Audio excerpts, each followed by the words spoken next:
안녕하세요. 춘천 한마음교회 오경입니다. 저는 보이지 않는 미신을 쫓아 살다가 죽음을 두려워했던 사람인데요. 부활하신 예수님을 만나서 이 세상이 어떤 곳인지 알게 되고 영혼을 구원하는 복된 삶을 살게 되었습니다. 죽음의 공포에서 벗어나서 아버지의 마음을 가진 전도인의 삶을 살게 된 간증을 나누려고 합니다. 제가 보이지 않는 어떤 신을 무조건 믿게 된 것은 자라온 환경의 영향이 컸는데요. 저는 산동네에 살았어요. 동네에서는 구슬할 때면 항상 잔치를 벌였고 그날은 축제의 날이었어요. 저와 동네 아이들은 굿이 끝나면 맛있는 음식을 먹으니까 너무 좋았어요. 우리 친정집은 불교였고 아버지께서는 무명 단역 배우셨는데요. 취미로 사주팔자 공부를 하셨어요. 동네 사람들의 사주팔자나 토정비결 같은 것을 풀어주시고 장명도 하셨고요. 부적을 직접 만들기도 하셨어요. 이런 환경에 살다 보니까 보이지 않는 어떤 신이 있다는 것에 대해서 아무 의심 없이 받아들이게 되더라고요. 초등학생 때 이런 일이 있었어요. 다음 날이 소풍 가는 날이었어요. 우리 집에는 늘 제사하는 장소가 있었는데요. 소풍 갈 때 먹을 과자를 제사하는 곳에 갖다 놓고 어떤 신을 그곳까지 모시고 가서 절을 하면서 내일 비 오지 않게 해주세요 하고 간절히 빌었어요. 다음 날에요. 햇빛이 아주 쨍쨍한 거예요. 신이 내 소원을 들어주었다는 생각에 마음이 아주 뿌듯해지더라고요. 그렇게 저는 보이지 않는 신에 대한 믿음을 가지게 되었고요. 집에 혼자 있는 날에는 벽에 걸려있는 부처 그림을 보면서 대화도 하고 잘 지켜달라고 기도도 하면서 놀았어요. 그런데 하루는 엄마가 갑자기 사고를 당할 것 같은 불길한 예감이 드는 거예요. 이럴 때 무속인들은 부적으로 처방을 해주잖아요. 그런데 저는 제가 의지하는 신에게 어떻게 처방을 받아야 할지 모르겠더라고요. 그래서 저만의 부적을 만들었어요. 부적이 빨갛잖아요. 그래서 손가락 5개 중 엄지와 검지를 붙여서 오케이 사인을 만들고 손에 온 힘을 다해서 3번 힘을 주면 손가락 끝마디가 빨개지거든요. 이렇게 손가락 끝마디가 부적처럼 빨개지는 것을 확인하면서 그 신으로부터 보호받을 수 있다는 생각에 안심이 됐어요. 이것이 제가 만든 처방이었습니다. 이렇게 보이지 않는 신을 의지하며 살던 어느 날 실제로 신기한 영적인 경험을 하게 되었어요. 잠을 자고 있었어요. 방 구석에서 벽을 보고 누워 있었는데 바깥 대문에서부터 제가 자는 방까지 분명 발소리는 나지 않는데 무언가에 의해 대문이 탁, 현관문이 탁, 베란다 문이 탁 열리는 거예요. 그리고 제가 자는 방문이 활짝 열리면서 잠시 후에 없네 하더니 순식간에 사라지더라고요. 이 일이 있은 며칠 후에 그날은 제가 다른 방에서 자고 있었는데요. 또 대문에서부터 문이 탁, 탁, 탁 열리는 소리가 들리고 제가 자는 방문이 열리는 거예요. 제 코앞에서 보이지 않는 어떤 기운이 느껴지더라고요. 너무 무서워서 눈을 꼭 감고 숨만 쉬고 보지는 못했는데 그 기운이 저승사자라는 생각이 들었어요. 예전에 누가 나를 3번 부르기 전에 나가면 죽는다는 이야기를 들었던 기억이 나서 눈을 꼭 감고 가만히 있었어요. 그랬더니 정말 3번을 부르더니 제가 꼼짝 않고 있으니까 순식간에 사라지더라고요. 그날 이후 저는 매일 밤마다 그 저승사자가 또 찾아올까 봐 잠을 자지 못했고 잠을 자더라도 그 일이 있었던 새벽 2시만 되면 잠에서 깼어요.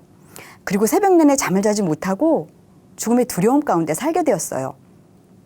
정신병원에 찾아가서 두려움을 토로했지만 수면제를 처방해 주었고 한약방도 다녔지만 두려움은 해결되지 않았습니다. 죽음의 공포 때문에 하루하루 불안한 날들을 보내고 있었는데요. 참 이상하게도 그때쯤부터 어릴 적 소꿉친구를 퇴근길에 자주 만나게 되었어요. 어느 날 퇴근하는 길에 친구를 만나서 잠깐 차를 마셨는데 친구가 대뜸 나는 죽음 이후 세계가 고민이야 그러더라고요.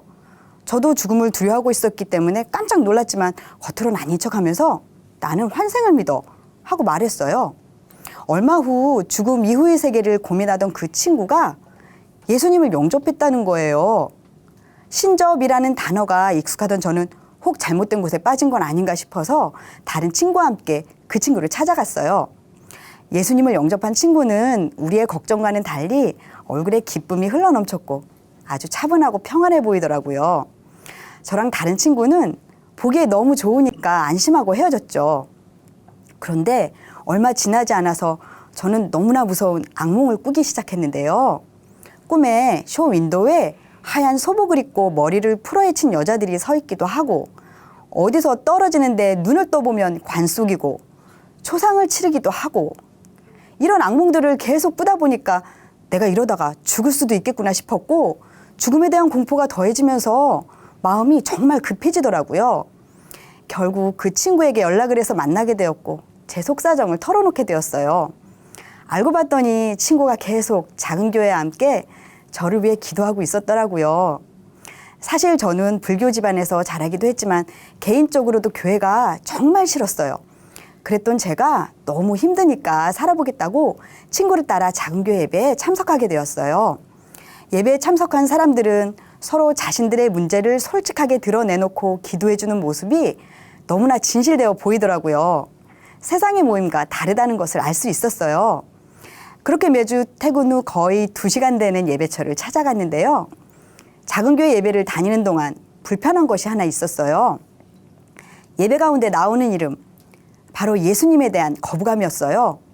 그래도 죽음에 대한 두려움은 해결받고 싶은 마음에 계속 모임에는 참석했습니다. 드디어 친구를 따라 춘천 한마음교회에 가게 되었는데요. 처음으로 목사님의 설교를 듣는데 저는 칠판에 쓰여진 글씨만 보였어요. 보혈이 죄의 종보다 크다. 이렇게 칠판에 써놓으셨어요. 목사님께서 말씀을 하시는데 제 눈에는 죄의 종이라는 말이 크게 보이면서 내가 죄의 종이어서 이렇게 힘들게 살았구나 싶더라고요.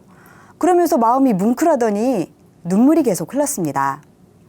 어느 날 출근길에 버스 안에서 성경책을 보는 중에 사건이라는 단어가 떠오르는 거예요.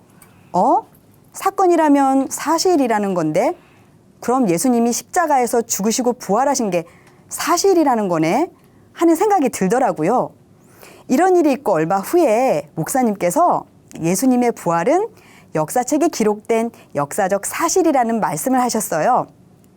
그러면서 교과서에 나오는 세계 역사 인물이라는 책에서 예수님의 부활에 대한 기록을 찾아서 읽어주시는 거예요.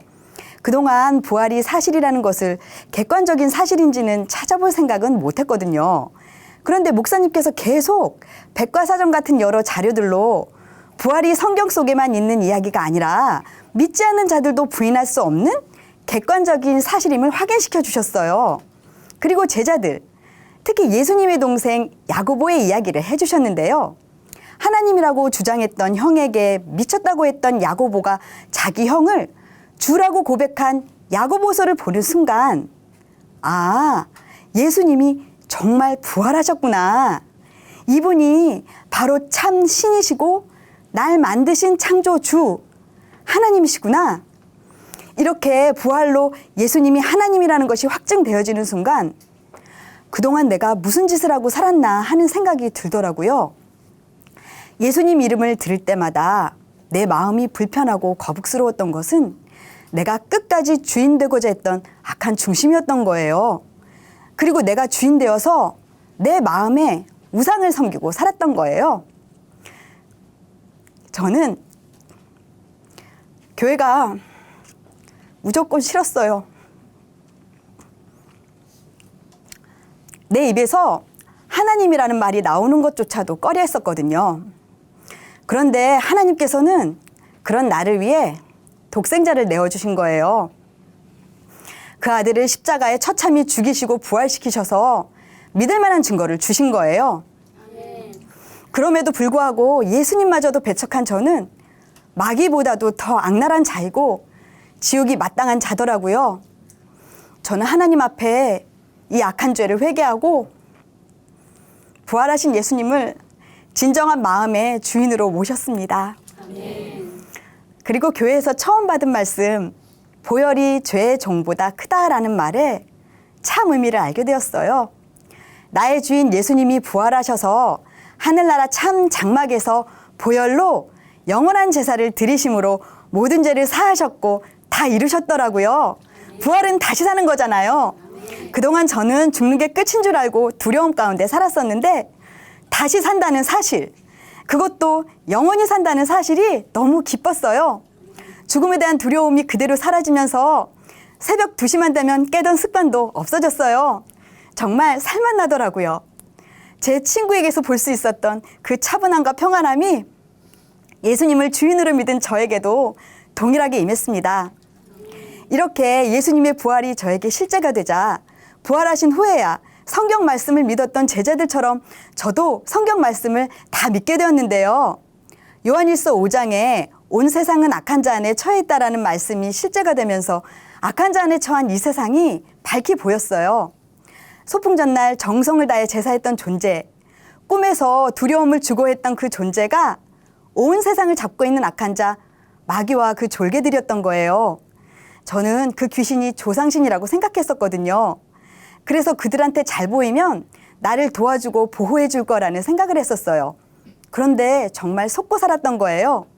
요한복음 10장에 도적이 오는 것은 도적질하고 죽이고 멸망시키려는 것뿐이라는 말씀대로 내가 숭배하고 좇았던 미신이 나를 죽이고 멸망시키려 했던 것을 알 수 있었어요. 그리고 제사하는 것은 이렇게 죽이고 멸망시키려는 것이 목적인 사탄을 숭배하는 것이라는 게 알아지니까요. 얼마나 기가 막히던지 정말 가슴을 치게 되더라고요. 우리 교회 믿음의 선배 언니로부터 신랑을 소개받아서 결혼을 하게 됐어요. 결혼 후 5개월 만에 첫 아이가 생기고 태명을 하나님의 선물이라고 해서 하선이라고 부르며 아기 만날 날을 손꼽아 기다리고 있었어요. 그런데 출산일이 가까운 36주 때 청천벽력 같은 이야기를 들어야 했어요. 아기의 심장이 기형이라고 하면서 생명이 위험하니까 빨리 수술해서 꺼내야 한다고 해서 급하게 수술 날짜를 잡고 출산을 하였어요. 아기는 중환자실로 가서 여러 가지 검사를 하였는데 심장 기형과 염색체 이상의 판정을 받았고 거의 병원에서 살다시피 하다가 6개월 17일 만에 하나님 품으로 떠나게 되었습니다. 아이가 병원에 있을 당시 저에게 위로의 말을 해주시려고 전도사님께서 와주셨는데요. 아무 말 하지 못하고 앉아 계시는 거예요. 안타까워하는 마음이 저에게 그대로 전해지더라고요. 표현은 못했지만 이분이 자신의 일처럼 아파하시는 것을 알 수 있었습니다. 또 교회 홈피에서 지체들의 위로의 댓글들을 보면서 한마디 한마디 속에 진심을 보았고 한 마음으로 기도해주고 있구나 하는 것을 알겠더라고요. 어느 날 토요 찬양 예배를 드리는데 찬양 중에 기도하게 되었고 하나님께 이렇게 여쭤봤어요. 하나님, 이렇게 연약한 저에게 왜 이 일을 허락하셨나요? 저는 너무 마음이 아파서 견딜 수가 없어요.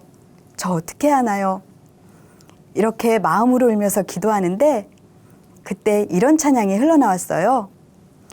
나의 마음이 아버지의 마음 알아 내 모든 뜻 아버지의 뜻이 될 수 있기를.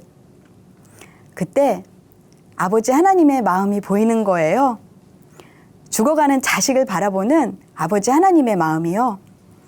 복음을 몰라 지옥으로 가는 영혼들을 바라보는 아버지 하나님의 마음이요. 그 마음 앞에 서니 저의 아픔은 아무것도 아님을 보게 되었어요. 그래도 저는 우리 아기를 다시 만나잖아요. 아기와는 이 땅에서 짧은 시간 함께했지만 천국에서는 아프지 않은 건강한 몸으로 영원히 함께할 수 있다는 사실에 감사하더라고요. 주위에 믿지 않는 가족들은 너희처럼 그렇게 열심히 교회를 다니는데도 왜 이런 일이 생기냐고 하더라고요. 아버지 하나님의 마음을 알게 된 우리 부부는 주인이 허락하신 모든 상황에 감사만이 나왔습니다. 이렇게 상황과 상관없이 감사로 나아가는 우리 부부의 모습을 보고서 불교 신자였던 작은 올케가 부활하신 예수님을 주인으로 믿게 되었습니다. 부활하신 예수님을 만나서 이 세상이 어떤 곳인지 알게 되고 죽어가는 영혼을 바라보는 아버지의 마음을 알아버린 이상 가만히 있을 수가 없더라고요. 만나는 사람들에게 부활하신 예수님을 전하고 또 지체분들과 노방 전도도 하고 병원 전도도 하면서 부활하셔서 지금도 살아계신 예수님, 참 주인이 계시다는 기쁜 소식을 전하고 있습니다. 어느 날 교회 지체분들과 연합해서 한 대학교로 전도를 나갔어요. 지체분들이 몇 가지 음료를 직접 만들어서 준비해왔고 전도지와 함께 나눠주며 복음을 전했는데요. 많은 학생들이 복음을 듣고 예수님을 영접하기도 했어요. 매주 꾸준히 들어가다 보니까 자주 보이는 얼굴들도 늘어났는데요. 하루는 한 외국인이 우리 쪽으로 오고 있었어요. 제가 짧은 영어 실력은 생각지도 않고 전도지를 주고 있더라고요. 사실 영어를 듣는 거는 좀 되는데 말하는 건 잘 안 되거든요. 외국인이 자기도 성경책 많이 읽어봤다고 하면서 예수는 사람이라고 하는 거예요. 아주 간신히 콩글리시로 맞다고, 그가 사람이라고. 그런데 사람이신 그분이 하나님이라고. Yes, he is man, but he is God. 이렇게 말을 하고 그 다음에 부활이 그 증거예요 라고 말하고 싶었는데 부활, resurrection 이 단어가 생각이 나지 않는 거예요. resurrection은 resurrection 이러고 증거, proof 이러면서 발음만 엄청 굴려서 말했어요. 짧은 영어 실력이지만 하나님께서 선하게 사용하셔서 그 영혼을 꼭 구원해달라고 간절히 기도가 되더라고요. 한 번은 암센터에서 어느 할아버지에게 복음을 전했는데요. 그 할아버지께서는 자신은 장손이기 때문에 난 안 돼 하면서 고개를 절레절레 저으시는 거예요. 그런데 옆에서 간호하시는 할머니께서 아이 같은 눈망울로 복음을 다 들으시더니 회개하시고 예수님을 주인으로 영접하셨어요. 알고 봤더니 그날 아침이 원래 태어나는 날이었는데 태어날 날짜가 하루 늦춰졌다고 하더라고요. 하나님께서 할머니의 영혼을 살리시기 위해서 인도해 주신 것이라 생각하니 너무 감사했어요. 그리고 난 안 돼 하면서 그렇게 완고하게 거부하셨던 할아버지께서도 할머니께 나도 같이 천국 데려가 하시는 거예요. 안동에서 오신 할머니신데요. 제가 천국에서 만나면 아는 척 하려고 이름도 외워뒀어요. 하루는 길을 가는데 해골 모양의 가면을 쓴 남자아이가 앞에서 걸어오고 있더라고요. 그걸 본 순간 저 아이 살려야겠다는 생각이 들었어요. 그 아이를 불러서 얘, 너 왜 이렇게 흉측한 걸 쓰고 다니니? 하고 물었더니 얼굴을 가렸던 것을 위로 올리면서 학원에서 할로윈 파티예요 하며 천진난만하게 말하는 거예요. 제가 너 교회 다니니? 하고 물으니까 저 필리핀에 있을 때 교회 다녔어요 하더라고요. 그래서 자연스럽게 복음을 전했는데요. 아이가 처음에는 삐딱했었는데 점점 두 손을 모으고 서서 공손한 자세로 듣더니 네 하며 대답을 하는 거예요. 복음을 들은 아이와 저는 손을 잡고 사람들이 다니는 길거리에서 같이 영접 기도를 하였어요. 기도를 마친 후 아이는 머리 위로 올렸던 해골 가면을 벗고 저에게 안녕히 가세요 하며 공손히 인사하고 갔어요. 이렇게 복음을 전하면서 영혼들이 사는 것을 보니까 너무 기쁘더라고요. 영혼들이 사는 것을 바라보는 아버지의 마음이 얼마나 기쁘실까 생각하니까 정말 행복했습니다. 첫째 아이를 천국에 먼저 보냈지만 하나님께서는 곧바로 연년생으로 아들과 딸을 선물로 주셨어요. 지금 아주 건강하게 자라서 초등 2, 3학년생이 되었고요. 영혼을 위해 함께 전도하고 기도하는 동역자가 되었어요. 우상을 숭배하다가 죽음에 대한 두려움으로 고통스럽게 살 수밖에 없었던 저를 위해 부활하셔서 영원한 생명을 주신 나의 주 예수님 만날 그날을 사모하면서 주님 주신 사랑의 기쁜 소식, 부활의 복음을 전하며 살겠습니다. 감사합니다.